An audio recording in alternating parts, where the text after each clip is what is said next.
उहे मौला ॾांहुं रुजू कंदा हुआ।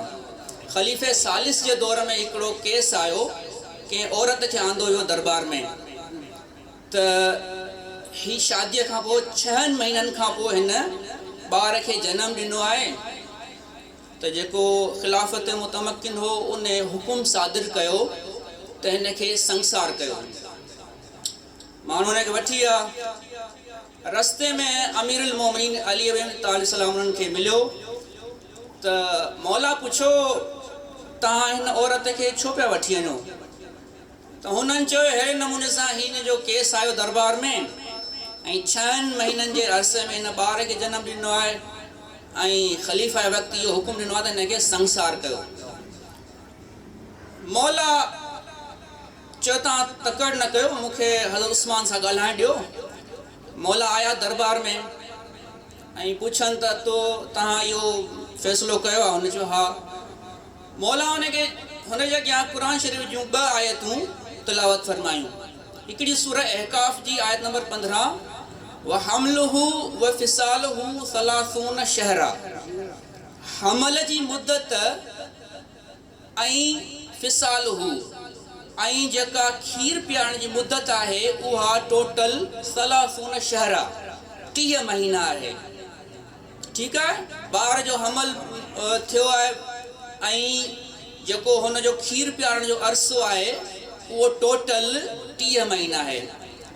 अच्छा, खीर पीआरण जो अरसो केतिरो आहे?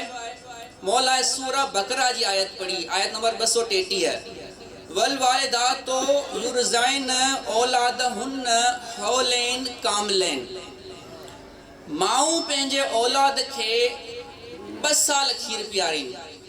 2 साल यानी 24 महीना। 24 महीना खीर पीआरण जी मुद्दत आहे ऐं 30 महीना टोटल मुद्दत आहे हमल जी ऐं खीर पीआरण जी। 30 मां 24 तव्हां माइनस कयो त बाक़ी बचंदा 6 महीना।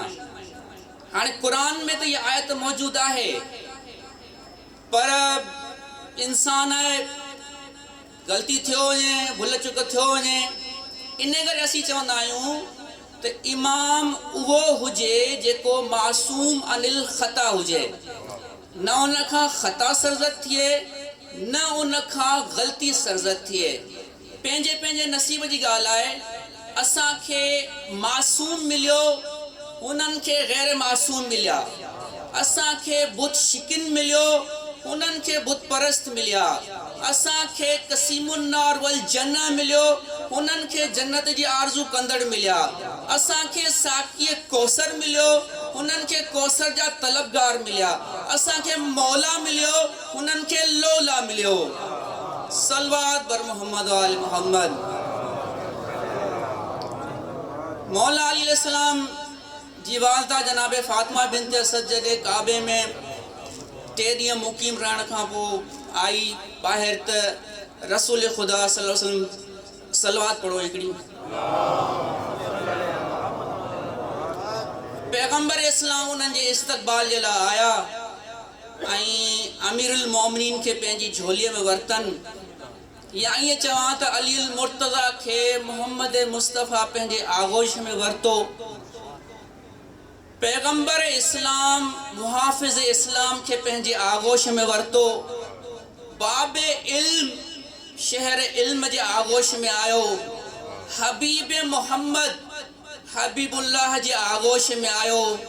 कुरान नातिक रहल रिसालत में आयो। इमामुल औसिया इमामुल अंबिया जे आगोश में आयो। फातिह खैबर शाफिय महशर जे आगोश में आयो। नूर विलायत नूर रिसालत जे आगोश में आयो। महताब इमामत आफ्ताब रिसालत जे आगोश में आयो। तो मौला जीअं ई पैगंबर इस्लाम जे आगोश में आया त फौरन पंहिंजियूं अखियूं मौला खोलियूं। तो पैगंबर इस्लाम फरमायो त ए अली, तो पंहिंजी निगाहुनि खे मुंहिंजे लाइ इख्तियार कयो आहे, मूं पंहिंजे इल्म जे लाइ तोखे इंतिखाब कयो आहे। ऐं इन मौक़े ते रसूल ख़ुदा पंहिंजो लुआब अमीरुल मोमिनीन जे दहन मुबारक में विधो, पंहिंजी ज़ुबान अमीरुल मोमिनीन खे चूसाई। उन वक़्तु जेके माण्हू मौजूदु हुआ उन्हनि चयो या रसूलल्लाह असां त इहो अमल केतिरा ई ॿार पैदा थींदे ॾिठा अथऊं, न उन्हनि जी माउ पीउ न ॾाॾो न ॾाॾी कंहिं बि इहो गैर मामूली अमल कोन्हे कयो। जेको गैर मामूली अमल अॼु तव्हां अंजाम ॾिनो आहे, अलीअ खे पंहिंजो लुआब बि ॾिनो, अलीअ खे पंहिंजी ज़ुबान बि चूसाई, इन जो राज़ छा आहे, इन जी वजह छा आहे या रसूलल्लाह? त पैगंबर इस्लाम फरमायो त मूं पंहिंजे लुआब जे ज़रिए ऐं मूं पंहिंजे ज़ुबान चूसाइण जे ज़रिए पंहिंजे सीने में जेको इल्म ऐं हिकमत हो, उहो इल्म ऐं हिकमत अलीअ जे सीने में मुंतकिल कयो आहे। इन करे जॾहिं मौला अमीरुल मोमिनीन कूफे जे मंबर ते रौनक अफरोज़ हुआ त हिकु अजीब अंदाज़ हो मौला जो। मूंखे त सम्झ में न आयो त मौला इन अंदाज़ सां छो वेठल हुआ उन मंबर ते। मौला खे ज़रह पातल आहे, ज़रह पोश आहे मौला।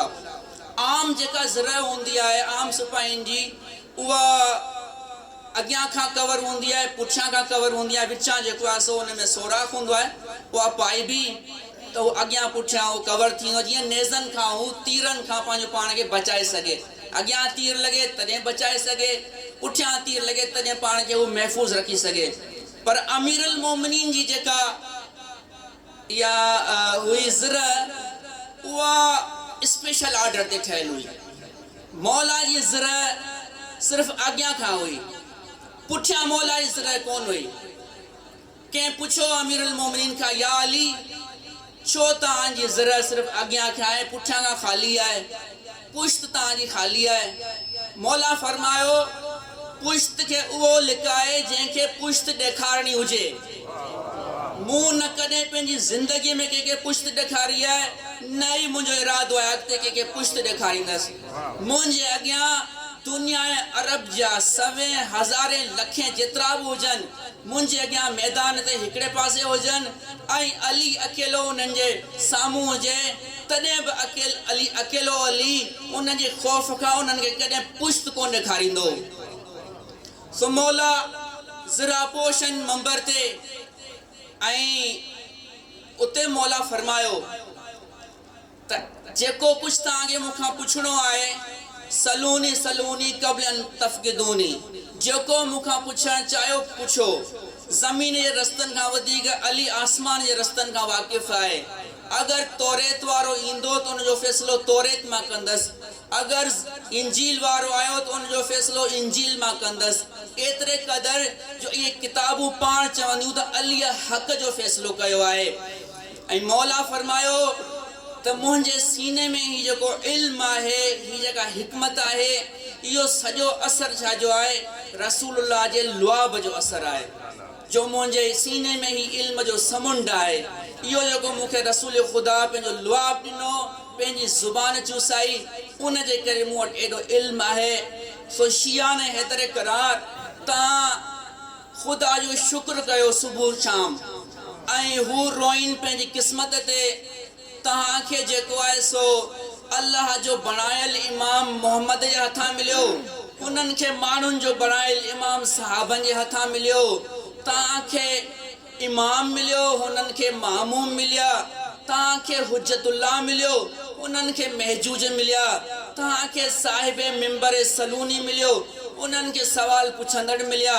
तव्हांखे मुश्किल कुशा मिलियो, उन्हनि खे मुश्किल में फाथल मिलिया। तव्हांखे करार मिलियो, उन्हनि खे फरार मिलिया। आवाज़ बुलंद सलवा।